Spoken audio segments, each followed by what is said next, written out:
ज़्यादातर लोग ज़िंदगी में छोटे एक्शन लेते हैं और फिर वो सफल नहीं हो पाते और फिर वो अपने नॉर्मल सी लाइफ में लौट जाते हैं। वो लोग सही तरीके से अपनी ट्रांसफॉर्मेशन नहीं कर पाते हैं और फिर वो लोग गिव अप कर देते हैं। लेकिन आज की वीडियो में बताया कि स्किल को अगर आप मास्टर कर लेते हो तो ये आपकी लाइफ के टफ टाइम्स में, आपकी लाइफ की प्रॉब्लम्स में, आपकी लाइफ की ऑब्स्टेकल्स में बहुत सपोर्ट करने वाली है आपको। और ये स्किल बहुत ज़्यादा इंपॉर्टेंट है अगर आप किसी भी सिचुएशन को हैंडल करना चाहते हो और अपने प्रॉब्लम्स को दूर करना चाहते हो, अपने ऑब्स्टेकल्स को ख़त्म करना चाहते हो, तो आपको ये स्किल सीखनी ही पड़ेगी। तो हाईली सक्सेसफुल लोगों की ज़िंदगी में जब कुछ बुरा हो रहा होता है, जब उनका टाइम सही नहीं चल रहा होता है या फिर जब वो लोग परफेक्ट सिचुएशन में नहीं होते और प्रॉब्लम्स में होते हैं, तो वो लोग कैसे उस सिचुएशन को हैंडल करते हैं, ये जानने से पहले आप लोग को ये समझना पड़ेगा कि आप चीज़ों को किस तरह से व्यू करते हो, आप किसी चीज़ को किस तरह से इंटरप्रिटेट करते हो। इंटरप्रिटेशन इसका मतलब होता है कि मेंटल इमेज जो आप अपने दिमाग में बनाते हो किसी भी सिचुएशन को लेके। इंटरप्रिटेशन का ये मतलब होता है कि तुम किस तरह की इमेज बनाते हो किसी भी सिचुएशन को लेके और किस तरह से तुम उस सिचुएशन की माइंडसेट बनाते हो, कोई भी बेकार सिचुएशन हो या फिर कोई भी अच्छी सिचुएशन हो। फॉर एग्जाम्पल कि अगर तुम्हारी टीचर तुम्हें कहती है कि अर्थ सर्कल शेप्ड है, तो क्या तुम उसमें दिमाग लगाते हो अपना, या फिर तुम जस्ट उस चीज़ को अपने माइंडसेट में डाल लेते हो और इंटरप्रिटेट कर लेते हो कि नहीं ये तो सच्चाई है, उसकी इमेज बना लेते हो कि हाँ अर्थ गोल ही होगा, तुम उस पर सोचते नहीं हो। तो ये चीज़ जानना बहुत इंपॉर्टेंट है कि तुम चीज़ों को किस तरह से इंटरप्रिटेट करते हो बिफोर हैंडलिंग एनी सिचुएशन। तुम्हारी माइंडसेट क्या होती है उस चीज़ को इंटरप्रिटेट करते वक्त। एंड मैं तुम्हें एक खास बात बताना चाहता हूँ कि तुम्हारी ज़िंदगी में मेनली दो तरह की सिचुएशन आती है जब तुम चीज़ों को इंटरप्रिटेट करना बंद कर देते हो, या फिर मेनली मेजर दो ही सिचुएशन होती है जहाँ पे हम लोग फंसते हैं और जहाँ पे हम लोग को समझ नहीं आता कि हम लोग को क्या करना चाहिए। वो दो सिचुएशन क्या होती है, बहुत ही ध्यान से सुन लो। पहला होता है फ्रस्ट्रेशन, दूसरा होता है कन्फ्यूजन या फिर ओवरवेलमनेस। तो यही दो सिचुएशन होती है जो तुम्हारे लाइफ में हमेशा आती है और तुम कंफ्यूज हो जाते हो, तुम ओवरवेल्म हो जाते हो, तुम फ्रस्ट्रेट हो जाते हो। इसका एक ही सोल्यूशन है कि तुम्हें चीज़ों को सही तरीके से इंटरप्रिटेट करनी है अपने दिमाग में। फॉर एग्जाम्पल कि अगर तुम फ्रस्ट्रेट होगी तो तुम्हें यह सोचना है कि I am about to break through, मेरे लाइफ में बहुत बड़ा चेंज आने वाला है अगर मैं फ्रस्ट्रेट हूँ तो। अगर तुम्हारे जीवन में कन्फ्यूजन आता है, अगर तुम्हारे जीवन में ओवरवेलनेस आता है, तो तुम्हें यह सोचना है कि I am learning something new, मैं कुछ अच्छा चीज़ सीख रहा हूँ, मैं कुछ नई चीज़ सीख रहा हूँ जिसके वजह से मुझे स्ट्रेस, ओवरवेलनेस, कन्फ्यूजन हो रहा है। So congratulation, you are learning something new. ये तुम्हें सोचना है कन्फ्यूजन के वक्त। एंड फ्रस्ट्रेशन के वक्त तुम्हें ये सोचना है कि you are about to break through, तुम्हारी ज़िंदगी में कुछ बड़ा होने वाला है, इसीलिए तुम ज़्यादा फ्रस्ट्रेट रह रहे हो। इस तरीके से तुम इन सिचुएशन को हैंडल कर सकते हो। अब मैं तुम्हें एक ट्रिक बताना चाहता हूँ जिससे तुम किसी भी सिचुएशन को हैंडल कर सकते हो, चाहे वो बहुत ही बुरी क्यों ना हो। अगर ये ट्रिक तुमने समझ लिया तो तुम जिंदगी में किसी भी बड़े से बड़े सिचुएशन को हैंडल करना सीख जाओगे और तुम्हारी जिंदगी में ये ट्रिक बहुत काम आने वाली है। तो ये सिंपल सी ट्रिक है जो मैं तुम्हें बताना चाहता हूँ, वो ट्रिक है रीफ्रेमिंग। रीफ्रेमिंग एक ऐसी ट्रिक है जिससे तुम किसी भी नेगेटिव सिचुएशन को पॉजिटिव में बदल सकते हो बहुत ही आसानी से।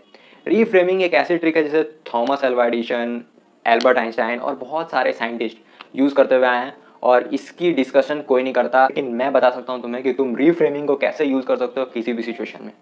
सो how to use reframing in your life in any situation.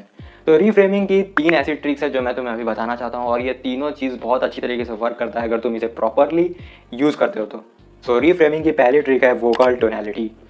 अगर तुम किसी भी सिचुएशन से गुजर रहे हो और तुम्हें लगता है कि सिचुएशन को मैं हैंडल कैसे करूं, तुम जस्ट उस सिचुएशन के वक्त अपनी वोकल टोनैलिटी को चेंज कर दो।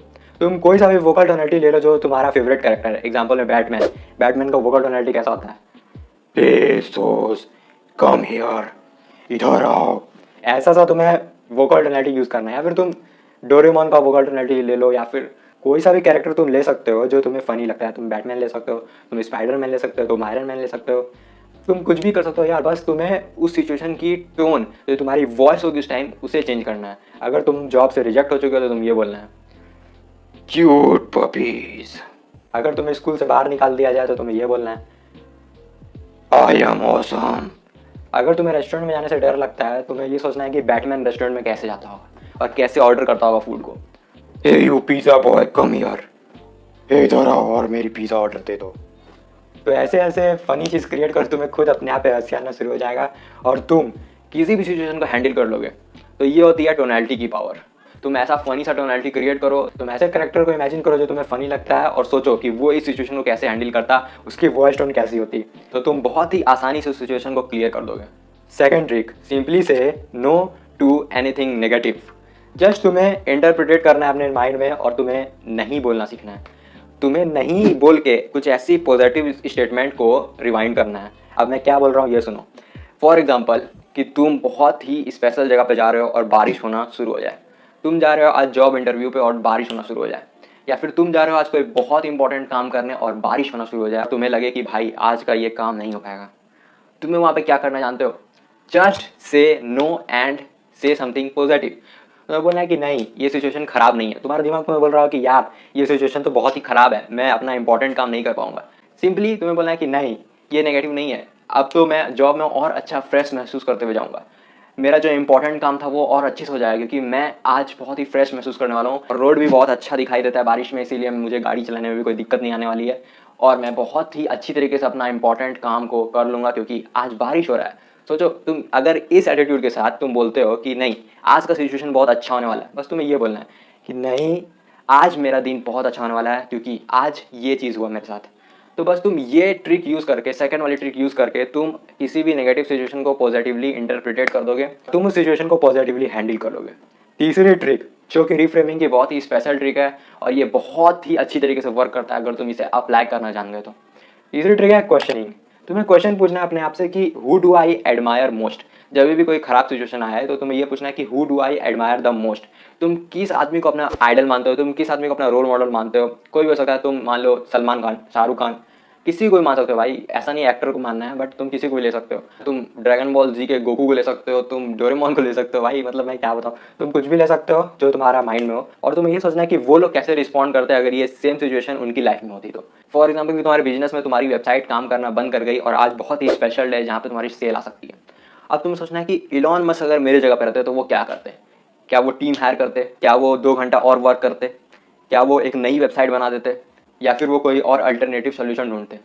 तुम्हें सोचना है कि वो क्या करते हैं, आखिर वो लोग किस माइंडसेट के साथ इस सिचुएशन को फेस करते हैं। तो जब तुम लोग ये सोचना शुरू कर दोगे कि वो लोग किस माइंडसेट के साथ इस सिचुएशन को हैंडल करते हैं, तो फिर तुम उसी एटीट्यूड के साथ अपनी करंट सिचुएशन को हैंडल करोगे और तुम उस पर सही तरीके से वर्क कर पाओगे। तुम एक और क्वेश्चन ट्राई कर सकते हो कि अगर मैं इस चीज़ को ऑलरेडी अचीव कर चुका हूँ तो मैंने कौन कौन सी स्टेप ली होगी ताकि मैं यहाँ तक पहुँच गया।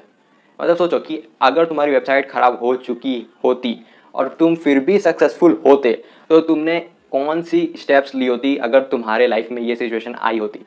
या फिर तुम्हें ये सोचना है कि ये सिचुएशन तुम्हारी लाइफ में ऑलरेडी आ चुकी है, तुम ऑलरेडी सक्सेसफुल हो और तुमने कैसे हैंडल किया होगा इस सिचुएशन को। इससे भी तुम्हारे दिमाग में बहुत सारी सॉल्यूशन आएगी और तुम उसे फेस करने के लिए तैयार होगे, तुम उसे अच्छी तरीके से फेस कर लोगे और तुम किसी भी चीज़ को हैंडल कर लोगे परफेक्टली, एकदम परफेक्टली हैंडल कर लोगे। चाहे तुम्हारी लाइफ में कितनी बुरी सिचुएशन आ जाए, चाहे तुम्हारी लाइफ में कुछ भी अच्छा ना हो रहा हो, चाहे तुम्हारी लाइफ में कुछ भी अच्छा ना हो रहा हो, सब कुछ खराब चल रहा हो, फिर भी तुम हैंडल कर लोगे, ये मेरी गारंटी है। तो प्लान कर लो, अगर खराब सिचुएशन आती है लाइफ में तो तुम उसे कैसे हैंडल करने वाले हो।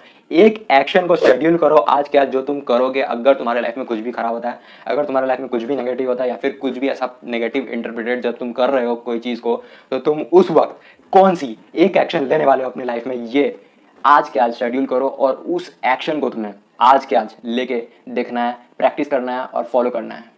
एंड रिमेंबर कि overnight success is a myth. जो भी लोग ये बोलते हैं कि तुम जल्दी सक्सेसफुल हो सकते हो, फास्ट सक्सेसफुल हो सकते हो, ये सब बकवास बातें यार। ओवरनाइट सक्सेस तुम नहीं बनोगे, तुम्हें मेहनत करना होगा, तुम्हें सिचुएशन पे वर्क करना पड़ेगा। इसीलिए ये चीज़ याद रखना, जब भी कोई नेगेटिव सिचुएशन आती है तो overnight success is a myth.